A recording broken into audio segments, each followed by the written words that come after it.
1 aos Coríntios, capítulo de número 16, versículo de número 13 e 14. Todos acharam? Está escrito assim na palavra do Senhor: sede vigilantes, permanecei firmes na fé, portai-vos varonilmente, fortalecei-vos, todos os vossos atos sejam feitos com amor. Feche seus olhos, baixe a sua fronte. Vamos orar. Deus bendito, nesse mês de maio, em que a Igreja Presbiteriana celebra o mês da família, nós, o teu povo, paramos alguns instantes da nossa vida a fim de estudarmos o que de fato agrada ao Senhor por meio das ações e do ser das mulheres. Hoje, nós olharemos, nós estudaremos, nós nos debruçaremos o que de fato agrada a Deus por meio das ações e do ser dos homens. Domingo que vem trabalharemos a igreja perseguida e no próximo os aspectos da família, o que de fato agrada a Deus na família.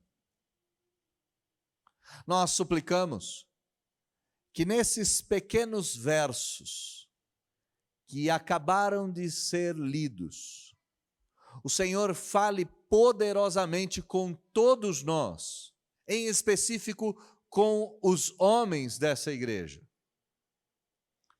E que nós consigamos retirar da Sagrada Escritura princípios valiosíssimos para a nossa vida como cristãos, para a nossa vida como homens em sociedade, para a nossa vida como futuros maridos ou como maridos, como filhos, como pais, enfim, que o Senhor nos ensine aquilo que de fato lhe agrada e aquilo que de fato o Senhor requer de cada um de nós.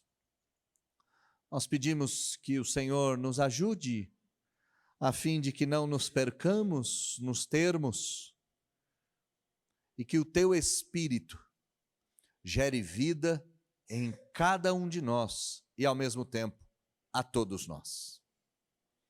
Nós oramos, obviamente não no nome da nossa igreja, nem no nome da nossa denominação, nem no nosso próprio nome. Oramos em nome do seu Filho amado Jesus Cristo, nosso Senhor. É no nome dele que nós oramos. Amém. Existe um conceito que está sendo bastante propagado na internet, que é o macho red pill. E o que é red pill? Para a gente começar a entender essa história toda. Red pill significa pílula vermelha, e esse termo vem do filme Matrix, em que o personagem principal é levado pelo líder da resistência a receber instruções sobre o que de fato é a realidade. Então, na cena, o Sr. Anderson, depois vai se tornar o Neo, está diante de Morfeu, e Morfeu vai abrir a mão e vai dizer: eu tenho a pílula azul, e se você tomar a pílula azul, você volta para sua casa como se nada tivesse acontecido. E eu tenho a pílula vermelha, e se você tomar a pílula vermelha, nunca mais a sua consciência será a mesma. Essa ideia de pílula vermelha abriu, ou se expandiu, e agora tem essa história de macho red pill. E o que é esse macho red pill? Esse macho é o sujeito que desconfia do feminismo e ele entende que as normas impostas pela sociedade têm prejudicado o homem e favorecido as mulheres, e por isso eles precisam recuperar o seu espaço. Esses machos red pills trabalham com o empoderamento masculino. Se a palavra empoderamento feminino já era odiosa, agora empoderamento masculino ficou mais odiosa ainda. E eles aconselham os homens a recuperar a sua autossuficiência, ao seu desenvolvimento pessoal e sua assertividade. É muito comum o macho red pill ir na academia, macho red pill não abrir a porta para as mulheres, macho red pill dizer às mulheres aquilo que pensa de forma até mesmo grosseira. Há uma comparação entre esses novos machos e o machismo. Mas há também distanciamentos. Por exemplo, o machismo entende que o homem é superior à mulher. O macho red pill entende que o homem tem uma posição superior à mulher. O machismo teve como efeito o feminismo. O macho red pill, eu não sei quais serão os efeitos desse fenômeno na nossa sociedade. O que eu estou querendo ensinar hoje? Eu estou querendo ensinar que nem o machismo, e muito menos esse modelo de macho red pill, de homem musculoso, de homem que toma o seu poder nas mãos e recupera a sua autoridade, são os modelos bíblicos. O modelo bíblico de masculinidade está espalhado em toda a Escritura, mas em específico nesses 2 pequenos versículos que nós acabamos de ler. Para que a gente entenda, esses 2 pequenos versículos são uma grande conclusão que Paulo está trazendo à igreja de Corinto, relacionada ao que a igreja deve fazer. Se você conhece a primeira carta de Paulo aos Coríntios, você deve se lembrar que Paulo está criticando essa igreja desde o capítulo 1 até o capítulo de número 15. Paulo está mostrando todos os defeitos dessa igreja. Agora que ele tratou todos esses defeitos, ele dá ordem para essa igreja, principalmente a ordem aos homens dessa igreja. E a ordem está aqui no versículo de número 13 e no versículo de número 14. E se você quiser um tema para essa manhã, o tema pode ser ordens que devemos obedecer. Ordens que devemos obedecer. E por que eu estou chamando de ordens aqui? Olha comigo o tempo verbal de cada um desses verbos. Você tem no versículo de número 13, sede. Você tem no versículo de número 13, permanecei. Você tem no versículo de número 13, portai-vos. Você tem no versículo de número 13, fortalecei-vos ou sejam feitos.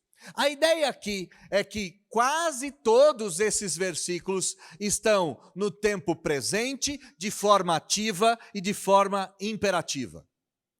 O que isso significa? Que aqui são ordens expressas, ordens dadas para o tempo que se chama hoje, ordens dadas para que cada um daqueles que estão ouvindo as ordens as pratiquem. E essas ordens têm um tom imperativo. Não é uma sugestão, não é um conselho, é uma ordem. Aqui, para você ter uma grande ideia do que pode ser a representação, pense num general diante do batalhão dando pequenas ordens. Faça isso, faça aquilo, vá para esse lugar, vá para aquele outro lugar. Ordens expressas de um comandante para o seu exército em formação. Então é isso que Paulo está fazendo aos Coríntios e é isso que Deus está fazendo conosco nesta manhã. Deus está nos dando pequenas ordens de forma expressa para todo o batalhão. E como é que essas pequenas ordens se desenvolvem? Se desenvolvem em 5 aspectos. Veja o primeiro desses aspectos. Diz o texto, sede vigilantes.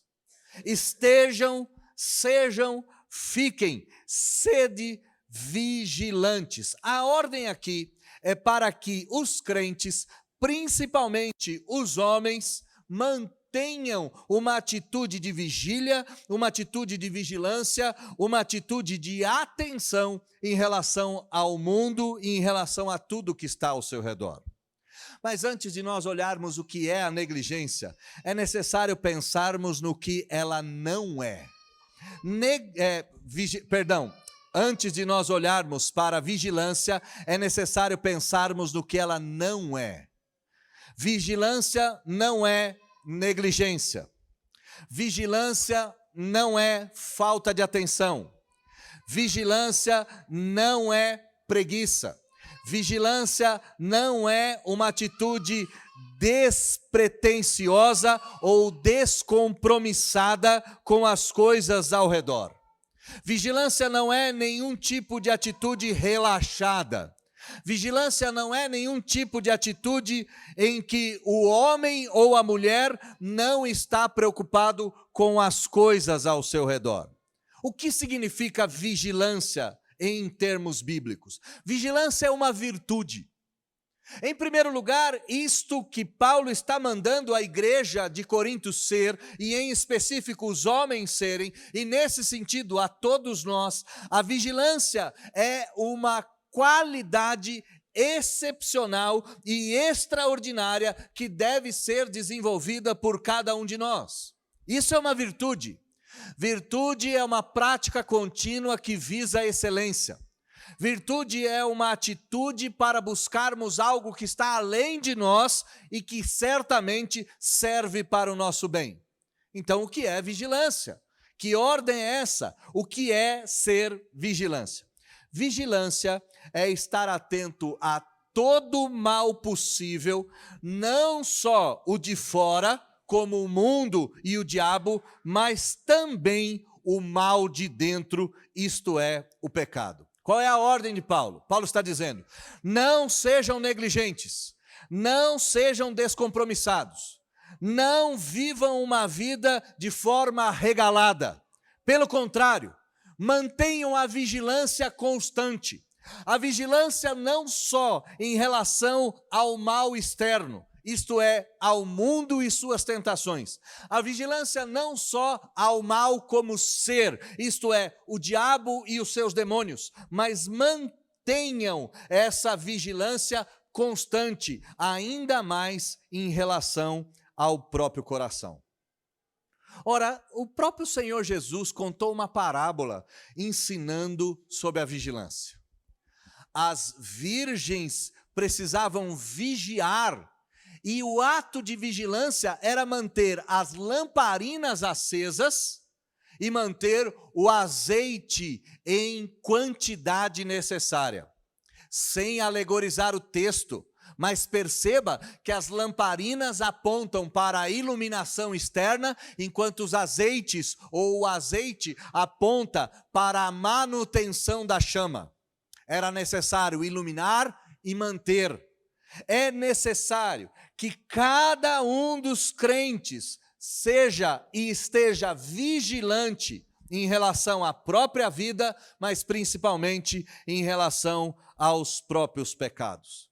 Não só nos protegendo de lugares, hábitos e pessoas, não só nos protegendo dos seres demoníacos e das tentações advindas desses, mas principalmente vigilantes em relação ao nosso próprio pecado. Mas há um outro aspecto aqui. Olhe comigo o versículo de número 22, ainda aqui do capítulo de número 16, da primeira carta de Paulo aos Coríntios. Diz o texto: se alguém não ama o Senhor, seja anátema. Mas esse não é o ponto da minha observância. O ponto da minha observância é o final do versículo de número 22. O final do versículo de número 22 diz: Maranata. Em outras palavras, ora vem, Senhor Jesus. Então o que Paulo está dizendo? Igreja do Senhor, mantenham-se vigilantes em relação ao mundo, ao diabo e ao próprio pecado, e tenham diante dos vossos olhos a certeza de que Jesus está voltando, e a volta de Jesus se dará num estalar de dedos, num abrir e no fechar de olhos, se dará como um ladrão que vem de noite, onde ninguém espera, em que ninguém está preparado e simplesmente ele surge com os seus malfeitos. Para os homens em específico, Deus não chamou nenhum de nós para a preguiça. Deus não chamou nenhum de nós para o sofá. Deus chamou a cada um dos homens para uma atitude de vigilância perpétua. Nós vigiamos em relação ao bem-estar da nossa família aos ataques do mundo. Nós vigiamos em relação ao bem-estar da nossa vida da vida da nossa família em relação aos ataques do diabo. Nós vigiamos para coibir e corrigir o pecado que surge no coração dos nossos filhos, da nossa esposa ou daqueles que ainda não são casados, de todos os que estão ao nosso redor e de alguma forma dependem das nossas ações. Homens que aqui me escutam, seu chamado é de vigilância e não de negligência. Em segundo lugar, Paulo diz: permaneçam, mantenham-se, sejam continuamente firmes.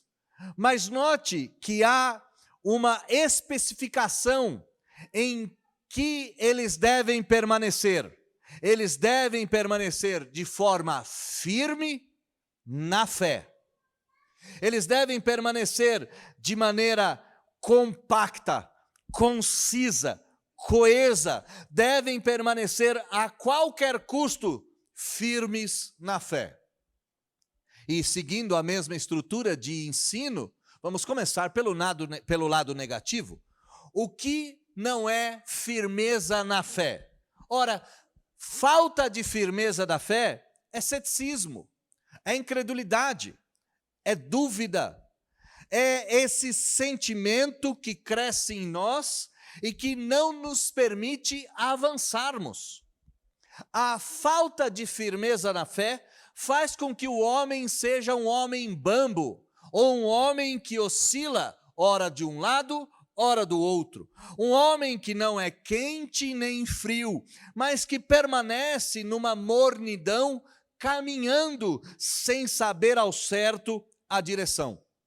O texto é claro em nos dizer: se os homens e os crentes devem permanecer vigilantes, e esse é o mandamento perpétuo para a masculinidade, os homens são chamados para vigiar e guardar. O segundo mandamento perpétuo para a masculinidade bíblica é que os homens devem permanecer firmes, inabaláveis na fé. É óbvio que esse mandamento se estende a todos os crentes, mas aqui em específico, eu retiro deste mundo dos crentes os homens em específico. É necessário, homens que aqui me ouvem, homens que me escutam, é necessário que venha de vocês a firmeza na fé. É necessário que venha de vocês a leitura bíblica. É necessário que venha de vocês a oração. É necessário que venha de vocês o preparo para virem à igreja. É necessário que venha de vocês a santidade, a piedade, a honestidade, a devoção e a fé. É necessário que venha de vocês. Mas nós devemos explicar o que de fato é esta fé e como conseguimos ficar firmes. A fé pode ter três compreensões. E a primeira compreensão, ela está relacionada com aquilo que o autor aos Hebreus nos ensinou. A fé é o firme fundamento daquilo que não se vê, é a certeza das coisas que se espera. Aqui fé tem um sentido salvífico e tem um sentido emocional. A fé é esse sentimento, é essa crença na salvação, mesmo não havendo, mesmo não podendo tocá-la, e esta fé ninguém pode tirar de um crente, pois ela é impressa pelo Espírito Santo e confirmada com o selo que vem do alto. Ninguém pode negar a fé que você tem em Cristo Jesus, pois essa é pessoal. Então nós não estamos falando dessa fé. Nós também não estamos falando da fé como esperança. A fé como esperança é esse sentimento de dias melhores. Também não estamos falando desta fé. E esta fé como esperança, ela se apresenta de muitas formas. Por exemplo, quando alguém joga na loteria, e aqui nós não estamos discutindo se pode ou se não pode jogar, o meu assunto não é esse. Mas quando alguém joga na loteria, é dito que essa pessoa fez uma fezinha, porque ela está colocando seus sentimentos de que ela vai ser sorteada. Quando as pessoas, mesmo diante de uma realidade cruel, que é o estado do time de futebol, que está lá nas últimas condições, à beira da morte, quando você mesmo assim olha para o time de futebol e acredita que ele vai ser campeão, isso é essa fé que espera que o futuro se modifique. É a fé que o Gilberto Gil cantou, anda com fé eu vou, que a fé não costuma falhar. Aqui também não é essa fé. Qual é a fé? Que os homens, as mulheres e os crentes de Coríntios devem permanecer firmes. É a fé como conjunto daquilo que se deve crer. É a fé como estrutura da religião. É a fé como conjunto das ações de Deus que derrama a sua graça, ensinando a cada um de nós o que nós devemos crer, como nós devemos nos portar, como nós devemos viver. Paulo em Colossenses vai dizer, ora, como recebestes a Cristo Jesus o Senhor, assim andai nele radicados e edificados, e confirmados na fé, tal como fostes instruídos. Esta fé é a fé de Judas, versículo de número 3.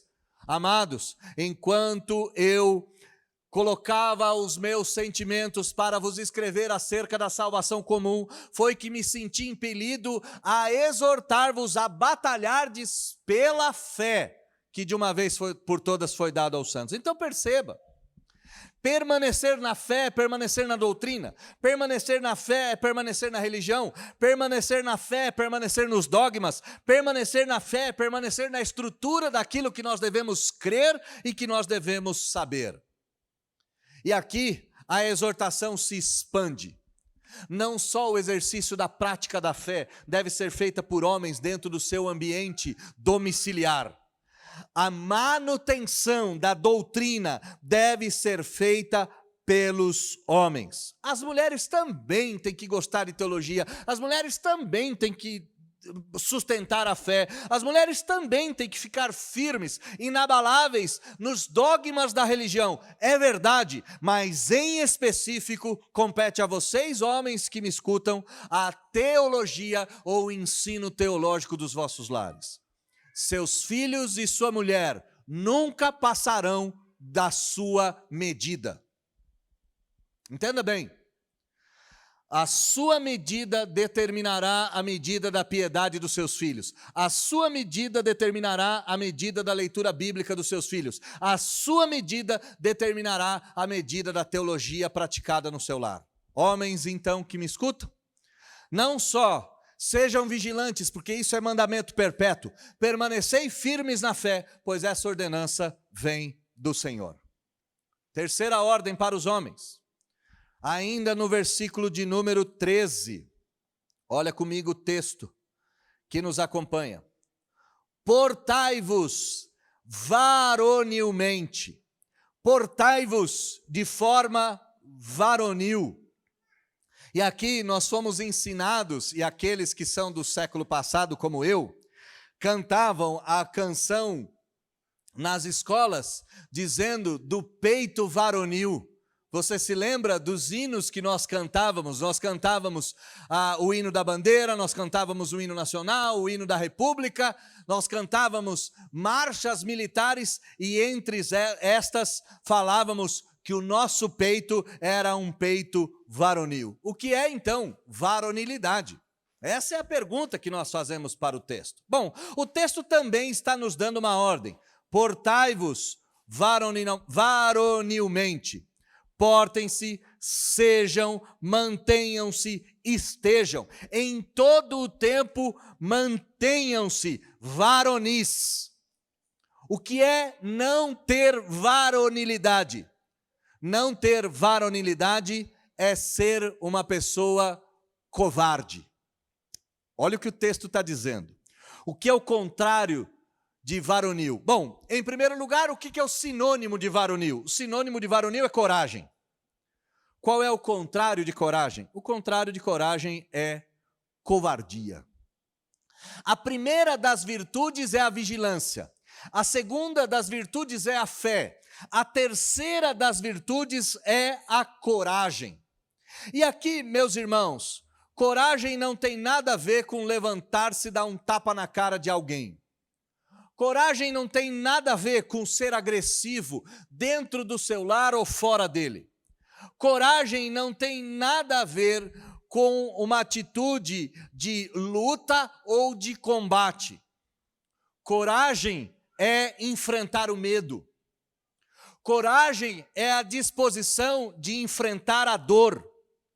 Coragem é o ânimo de enfrentar as incertezas da vida, os perigos da vida e a intimidação.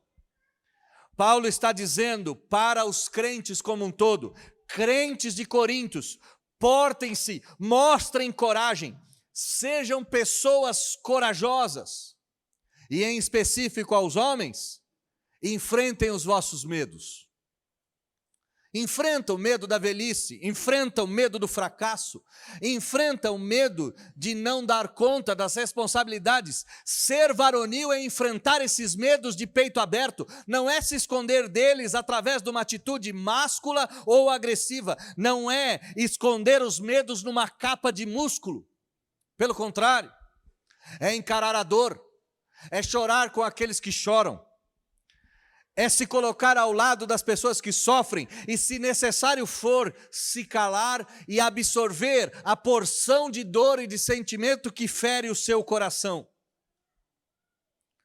Ser varonil é lidar com as incertezas do amanhã, lidar com as incertezas do casamento dos filhos, a incerteza do futuro dos filhos, a incerteza do futuro da família, e todas essas incertezas devem ser lidadas por cada um dos homens que servem ao Senhor nesse mundo. Essas incertezas são de todos, é verdade. Mulheres têm que lidar com o medo, com a dor. Mulheres têm que lidar com o perigo, com a incerteza, com a intimidação, com a vergonha, com o assassinato de reputação. Todos nós temos que lidar com isso, mas em específico, homens, vivam uma vida corajosa. Sejam corajosos o suficiente para pedir ajuda. Sejam corajosos o suficiente para pedir perdão. Sejam corajosos o suficiente para chorar e confessar os seus pecados que erraram diante de Deus e diante da família. Tenham coragem para não sucumbir à intimidação de uma figura que exige de nós uma fé inabalável e uma fortaleza inexpugnável. Não somos, fraquejamos, choramos, tememos, mas devemos lembrar do mandamento do Senhor dado a Josué. Josué, sê forte e corajoso, porque estarei contigo. E isso nos basta. O fato de sabermos que devemos agir com coragem e Deus estará conosco, já nos basta. Por fim, quarta virtude, virtude para todos nós, virtude para cada um dos crentes, mas em específico para os homens da igreja. Sejam, diz o texto, sejam, ou melhor, fortalecei-vos, ou sejam fortes. E a mesma ideia, sejam, estejam, fiquem, permaneçam, mantenham-se fortes, fortalecei-vos. Bom, aqui fica mais fácil. O que não é força? Bom, força não é fraqueza. Força não é fragilidade. Força não é algo que é efêmero, algo que é frágil, algo que é passageiro. O que significa então? Sejam fortes ou fortalecei-vos. Aqui é o único verbo de todos esses que ele está ocorrendo de maneira passiva. E olha que interessante, todos os outros eram ativos. Todos os outros eram sejam, permaneçam, portem-se. Aqui é deixem-se serem fortalecei-vos. Fortalecei-vos, ou melhor, façam com que essa fortaleza seja gerada em vocês. E fortaleza, meus irmãos, é a virtude da segurança nas dificuldades. É a virtude da constância nas fragilidades. É a atitude de firmeza diante de todos os desafios. Você não precisa dar solução para todos os problemas da sua vida e da sua família, mas você tem que estar lá. É isso. O crente tem que estar lá. E ele tem que permanecer como uma fortaleza. E ele tem que ser constante, constante em abraçar sua esposa, constante em educar seus filhos, constante em agir de forma virtuosa. Mas se aqui esse conceito não é adquirido por si mesmo, é necessário nós buscarmos força naquele que é detentor de toda a força. A alegria do Senhor é nossa força, já foi nos dito. Então, para que eu e você sejamos fortalecidos, é necessário que nós busquemos ao Senhor todas essas coisas. Devemos buscar do Senhor a segurança, devemos buscar no Senhor o abrigo, devemos buscar no Senhor a solidez, devemos buscar no Senhor a constância de sermos homens de bem, mesmo que o mundo se torne um mundo de mal.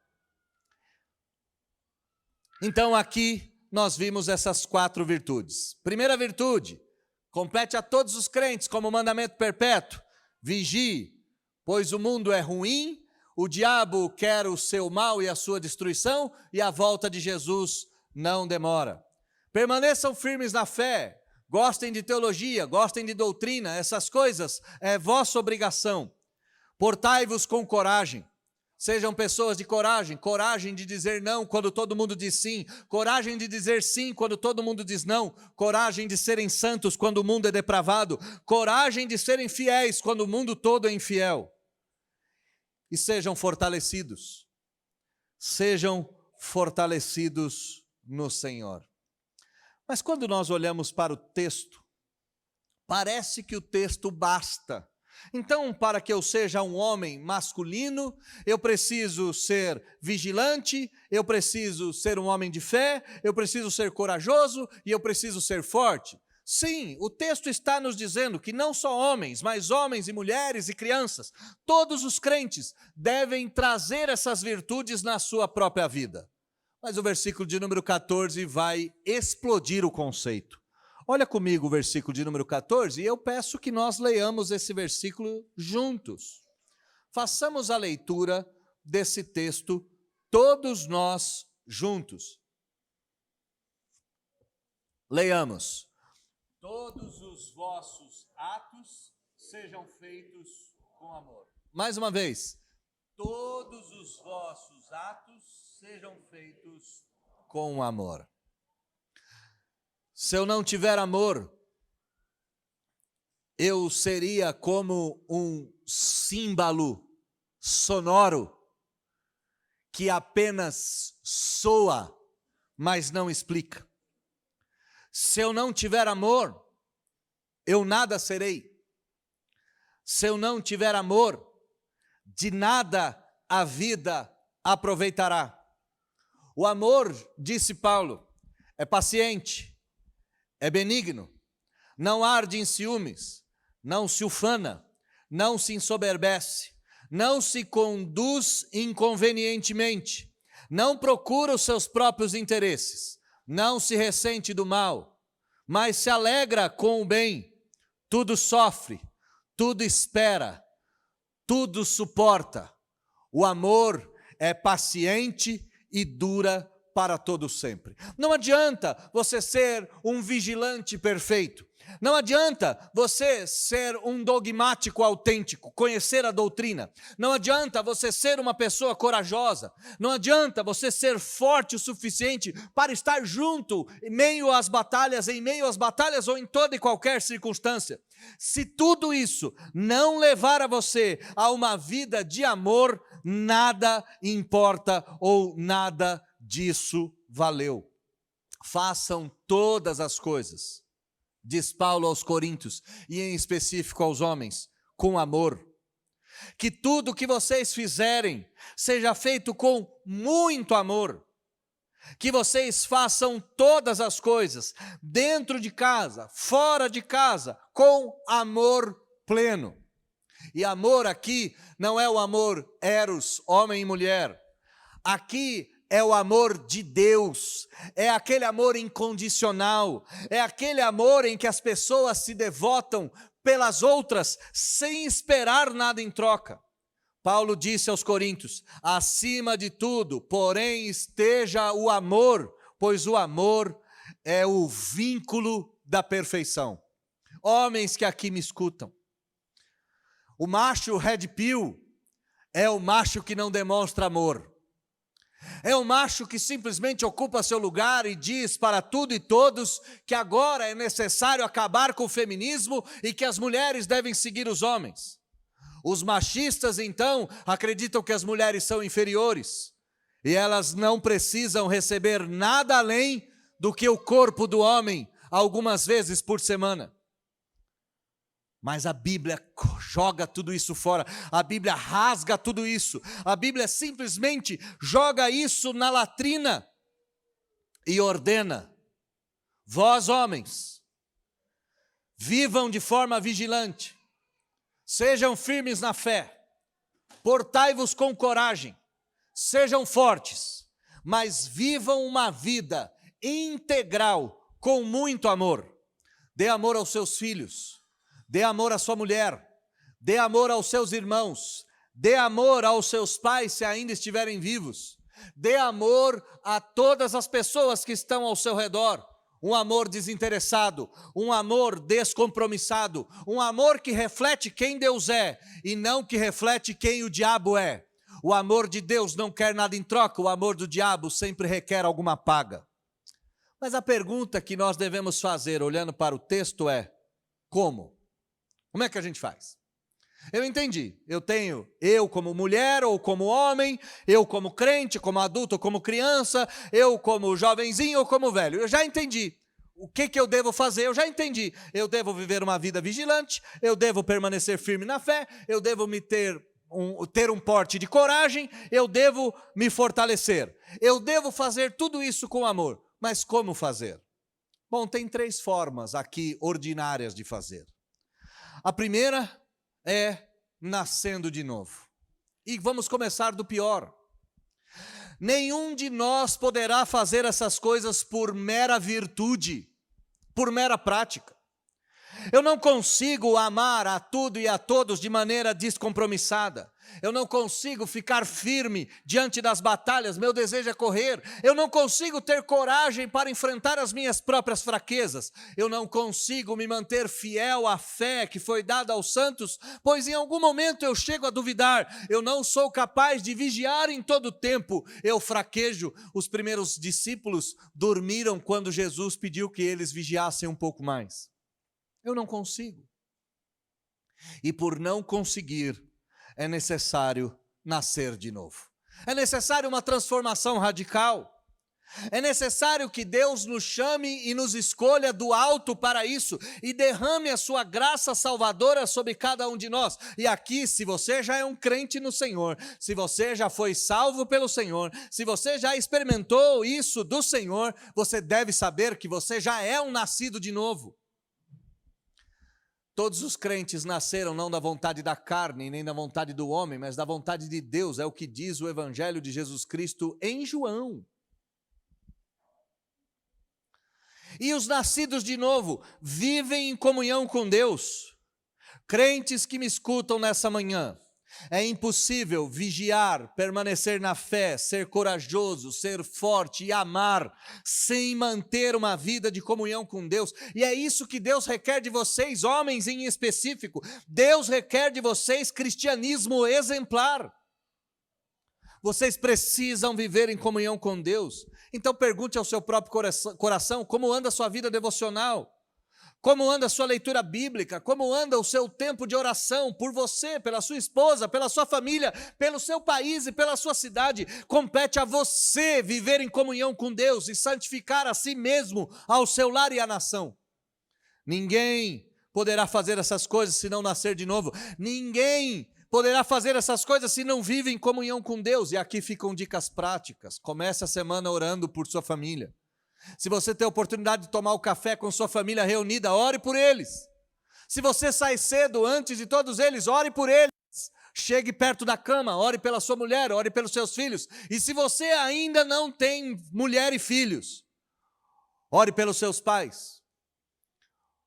Ore pela sua família, ore pelo seu trabalho, ore no lugar onde você está, leia a Escritura. Se você tem a oportunidade de trabalhar de carro, vá ouvindo a Bíblia. É preferível ouvir a Bíblia do que ouvir o futebol, é preferível ouvir a Bíblia do que ouvir as notícias, é preferível ouvir a palavra do Senhor do que ouvir qualquer outra coisa. E por fim, não só nasçam de novo, não só vivam em comunhão, sejam imitadores de Cristo. Sejam imitadores de Cristo. Amem até o final, amem até a morte. Às vezes casais em crise me procuram. E o marido, indignado com a situação do seu lar, olha para mim e diz: pastor, eu já fiz de tudo. Então a minha fala é quase que automática. Você já morreu por sua esposa, você morreu pelos seus filhos, você foi um protótipo de Cristo dentro do seu lar, e a resposta dos maridos é um silêncio vergonhoso. Imitem a Cristo no vosso relacionamento, imitem a Cristo no vosso convívio marital, imitem a Cristo na educação dos vossos filhos, imitem a Cristo dentro do trabalho, mesmo se o seu chefe for um intimidador ou for um servo de Satã, vivam uma vida de imitação a Cristo. Isso vale para todos, mas em específico para os homens. Nasçam de novo, vivam em comunhão com Deus, sejam imitadores de Cristo. Então, eu já sei o que fazer. Preciso ser vigilante, preciso permanecer firme na fé, preciso ser corajoso, preciso estar forte, preciso amar.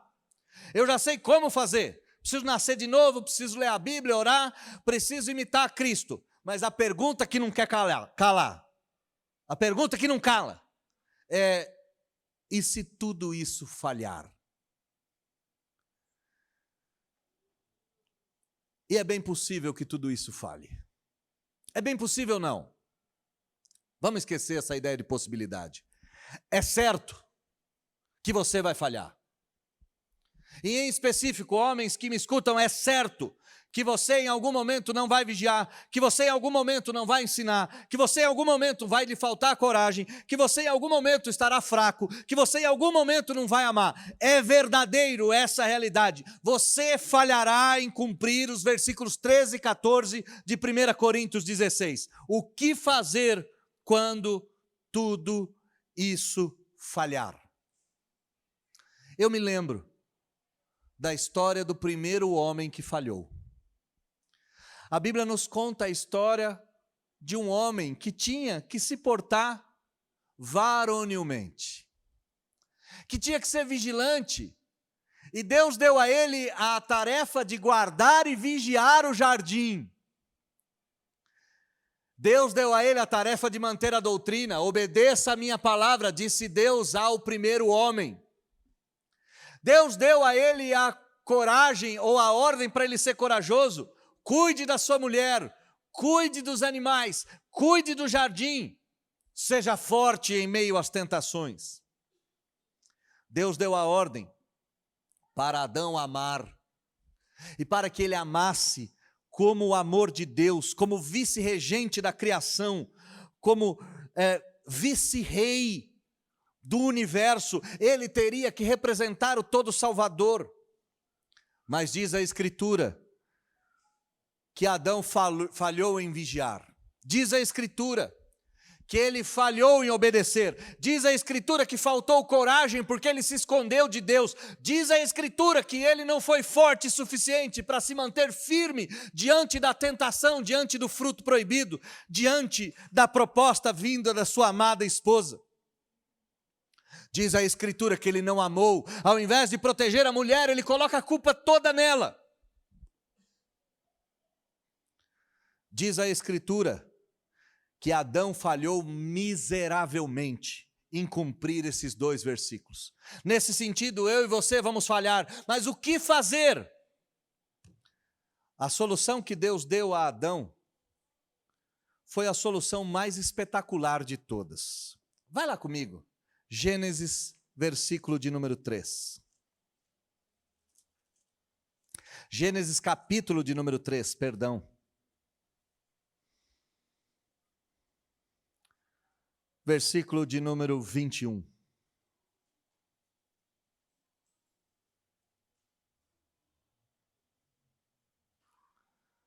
Leiamos mais uma vez em voz alta, Gênesis 3, 21. Leiamos. Fez o Senhor Deus vestimenta de peles para Adão e sua mulher e os vestiu. Qual foi a solução para a queda de Adão?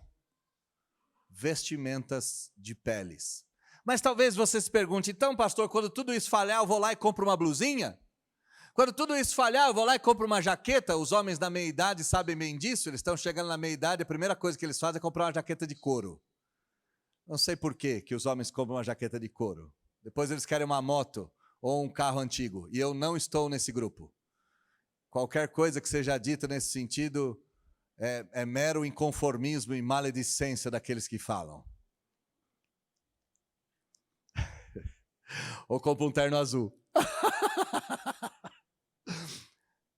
Devo então comprar uma jaqueta, pastor? Eu devo lá comprar um cachecol? Não é isso. Você deve se apropriar daquilo que Deus fez para cobrir a sua vergonha. E o que Deus fez para cobrir a sua vergonha, homem que me escuta quando você falhar? Deus imolou um cordeiro e fez com que a pele daquele cordeiro fosse cobertura perpétua dos vossos pecados.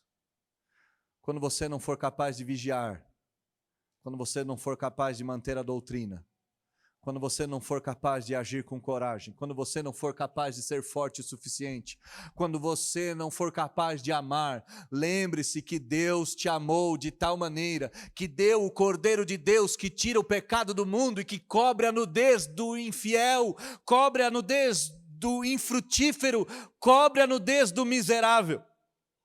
Quando tudo isso falhar, corra, homem que me escuta, aos pés do Senhor Deus e busque vestes novas, vindas do Senhor, vestes de pele de cordeiro, vestes manchadas de sangue, vestes capazes de cobrir a tua nudez. Quando tudo isso falhar, vista-se das vestes de Cristo, vista-se do sangue do cordeiro, vista-se do sacrifício vicário, se coloque debaixo dele, cubra a sua nudez e siga a sua jornada. As mulheres se tornam melhores pessoas quando imitam Deus sendo mãe ou exercendo a atividade de mãe. Os homens se tornam mais parecidos de Deus e imitam Deus quando eles se escondem embaixo das roupas feitas por Jesus Cristo, Senhor. No sermão passado de Dia das Mães, eu disse às mulheres, não são as roupas bonitas, não são as joias, não é buscar a autoridade do homem, querer dirigir a igreja, nada disso vai lhe fazer mais próxima de Deus. Você é mais perto de Deus quando você gera a luz, quando você gera a vida, você está mais perto de Deus quando você exerce a sua atividade de mãe, quando você se aproxima do Senhor Deus, amando e cuidando do seu marido, dos seus filhos, sendo aquela mãezona para todas as pessoas, mesmo Deus não tendo te dado filhos. Dessa forma você se aproxima de Deus. E aqui, homens, vocês só se aproximam de Deus quando vocês assumirem a vergonha do fracasso. Só seremos crentes gigantes, enormes, se nós formos capazes de se vestir com as roupas de Cristo. As mulheres não se vestem com roupas caras, os homens se vestem com as roupas de Cristo. Que Deus nos ajude a sermos homens e mulheres de acordo com a Escritura Sagrada. Feche seus olhos, vamos orar.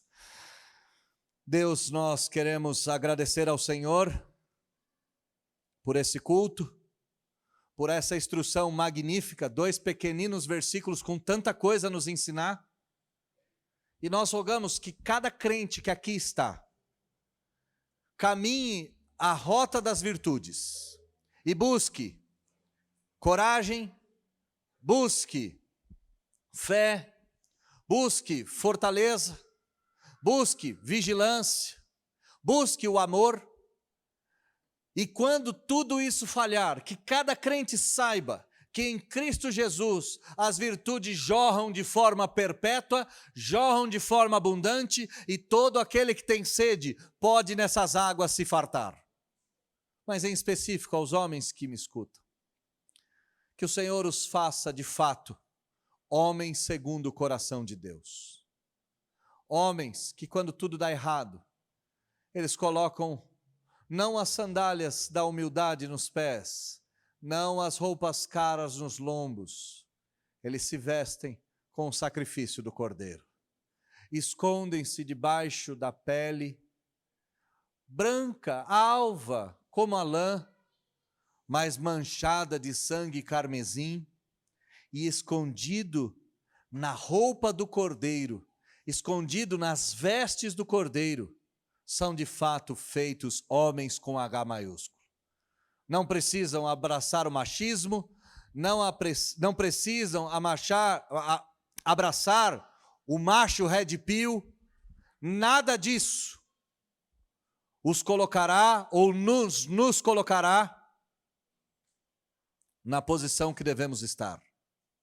Somente as roupas manchadas do Cordeiro é que podem de fato nos salvar.